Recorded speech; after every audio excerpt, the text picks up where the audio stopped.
This is the Bush Whisperer coming at you from the most beautiful penguin sanctuary, Boulders Penguin Sanctuary, southern tip of Africa, Cape Town, Simonstown. You can hear those birds singing, chirping, the beautiful song, the song of being, teaching us about the mystic nature of humanity, consciousness and being, the way in which we can personify beauty and find the song and the music in all things to express, hello, that which is within, the perfect harmony of being. Today I've come to talk to you about hobbies. It reminds me about a conversation I had with a client recently. They were asking me what it was that they could do to change their situation.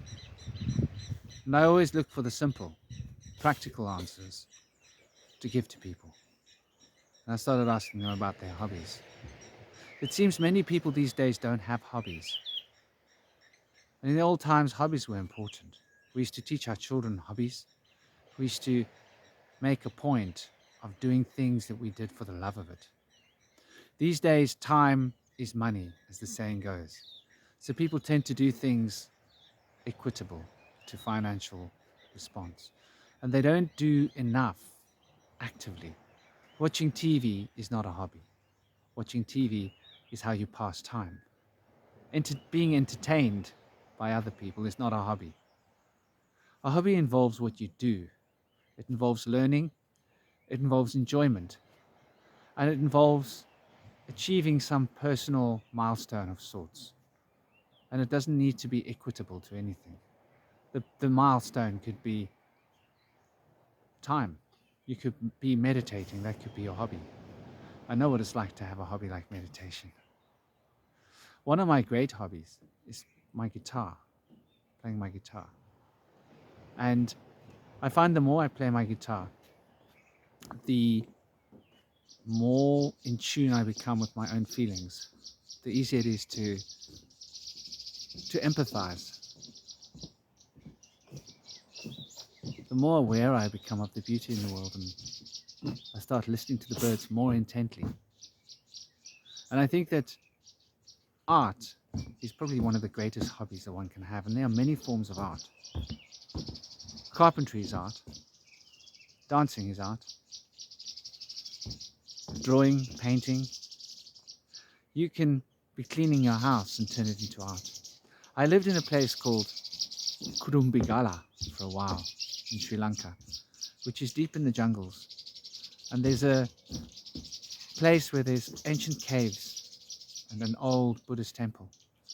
And at that time, there were 5 monks that lived in seclusion from the Theravadan system of monks, out in caves in this jungle.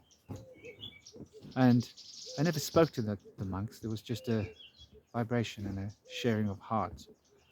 And they would just silently make me a chai if they saw me passing, as is the custom with hospitality. And I noticed how they used to clean every day. They'd take their little brooms, straw brooms, and they'd sweep the ground, and they'd make these pretty little patterns of these straw brooms. Pretty little patterns all over the floor where they've cleaned. And it was the most profound hobby. And I got myself a straw broom when I started doing this, because I thought, these guys they're enjoying that. Let me give this a whirl. And it became a wonderful form of therapy for me to practice, in order to be able to find joy in what it was that I was doing, and to be able to express that joy on the physical plane. So a hobby can be anything. It can be cleaning your home. It can be cooking. Cooking is another one of my hobbies. The alchemy of food is something that really touches my heart. And I do respect the alchemy of food. I love the smell and the taste. And I'm a very creative cook. I'm a psychedelic chef. I've never used a recipe in my life. I cook with my senses. I smell what I'm doing, and I add food as per the smell, and I allow my smell to become the guiding principle. And that way I've been told I'm an amazing chef. I was trained to be a chef and a restaurant manager when I was young, so it's not quite just fly by the seat of your pants. I understand the alchemy. Though, cooking can be an amazing hobby. If you start to do what you do with your love, and pour your love into what you do, you'll start enjoying the act of doing it. You'll start becoming more ingrained in what you do. So a hobby is something that we do to bring our awareness into our realities. Bringing your awareness into the present tense, the present reality, is the embodiment of mindfulness without having to try to be mindful or try to practice mindfulness. If life becomes a hobby, if you find what it is that you enjoy doing and do it with your total heart, your total presence, then that will become your hobby. So it's fundamentally important to become present in what it is that you're doing and start to look for the joy in your actions and start to do things that bring you joy specifically and actually pursue hobbies. Try doing different things. Try finding new ways of experiencing joy, new ways of broadening the fullness of experience so that it can encompass the heart and your full learning capacity, so that your mind and your heart and all aspects of your being are engaged, and the broadening of the awareness field is the opening up of your consciousness, like a flower, allowing the petals of life to open up and the beautiful nectars of life to touch our proverbial noses and inspire all aspects of our being towards the dance of beauty. The dance of beauty is an expression that comes from within. And this expression from within is a wonderful way to live one's life. Children do it automatically. That's why children develop hobbies so easily. So it's key to try and teach your children hobbies while they're young. Teach them to start embracing what they do and enjoying. My little boy this morning on the beach, we met people about an hour ago before the sunrise. While they were waiting for the sun to rise, they were going to swim at our beach. I call it our beach. We're there every morning. And my son said to them that the triangle is a favorite shape of God. He started drawing triangles, and they said, well, why? And he thought about it, and he said, well, a sandwich. When you cut a sandwich in half, it's 2 triangles. He loves food. They giggled, they thought that was cute. And they said, but there's 4 of us. He said, not a problem. If you cut that sandwich, all those halves in half again, you got more triangles. You got 4 triangles. And they said, well, what about you? And he said, well, no problem. And he made himself a huge triangle, showing how much he loves eating. So eating is one of my son's hobbies, you could say. He's very well built. He's very strong. Weighs almost 35 kilos. For a 6-year-old, that's quite impressive. He's powerful muscles, powerful, solid bones. My point is, children have an innate way of finding the joy in life and milking it. And as adults, we tend to lose track of this principle.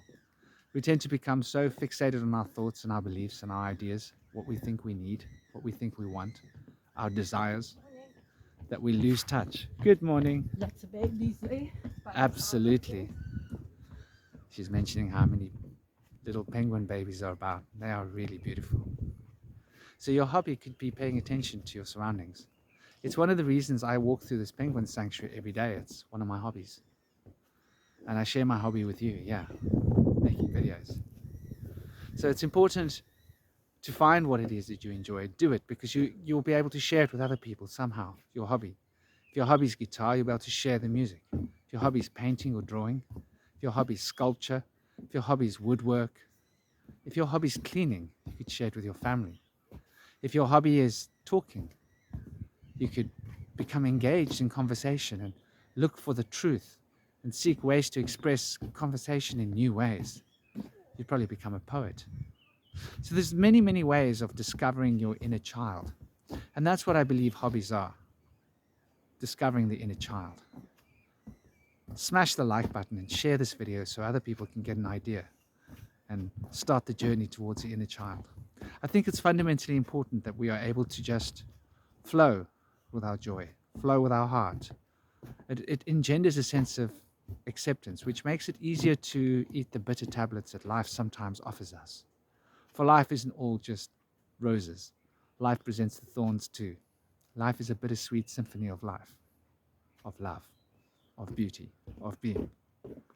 And so love hurts. Being brings its sense of limitations. And this produces within us a level of consciousness that can make us feel stuck. I love you more than anything in the whole world. I'm busy making a video. Please don't disturb me, my sweetheart. Please don't talk to me.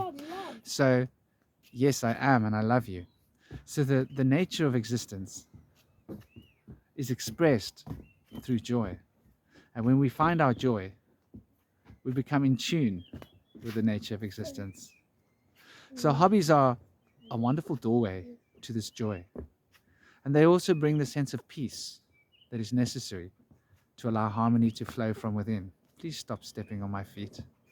And it's fundamentally important for us to be able to embrace this natural state of being.